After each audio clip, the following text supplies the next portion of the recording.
कान भरणाऱ्यांना नासक्यांना माहिती होतं की तुझं कान भरलं, तुला शिकविलं फुगलं की तुला ऐकती म्हणून, तू लगेच पगळती म्हणून ते तुला शिकवायचे फुगवायचे. त्यांना माहिती होतं वाडीतल्या 2-4 लोकांनी 5-6 लोकांनी तुझं कान भरलं की ही लगेच ऐकणार, ह्याच्यापाशी राहायचं बंद करणार. त्या कान भरणाऱ्या लोकांना माहित होतं की तुझी अक्कल किती येते आणि तुझ्या अक्कलीचा विचार करूनच ते तुझं कान भरत होती.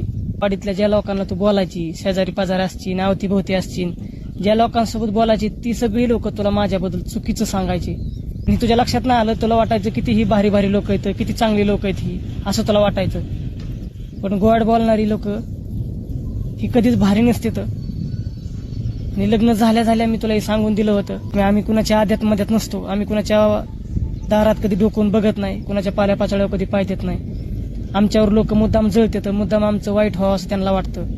आमचं चांगलं झालेलं त्यांना बघवत नाही, आमचं लग्न झालं तरी त्यांना बघवत नाही, आम्हाला लेकरं बाळ झाली तरी त्यांना बघवत नाही. हे असं मी तुला सांगायचं. अवतीभोवती असणारी उलट वागाय सांगून आपली भांडणं लावून द्यायची. त्यांना माझ्या संसाराचं लेकरा बाळांचं काही घेणं देणं नव्हतं. खटकाच्या अवलादे असतात, माणसाला माणसासारखं वागून देत नाहीत. पण आपण चुकीचं वागलो ना, मग ती लोक दाखवून देतात, ह्या बघ किती चुकीचा वागतोय. माणूसच माणसाला राक्षस बना भाग पाडतो.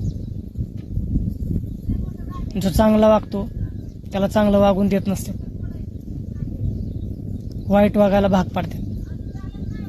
आणि वाईट वागल्यानंतर परत म्हणतात बघा हा किती वाईट आहे, आणि आधी चांगला वागत होता तर ह्यो काय एवढा चांगला वागतोय. म्हणजे माझं किती काही कुणी नुकसान केलं तरी मी कुणाचं काही नुकसान करायचं नाही, कुणाचं काही वाईट करायचं नाही.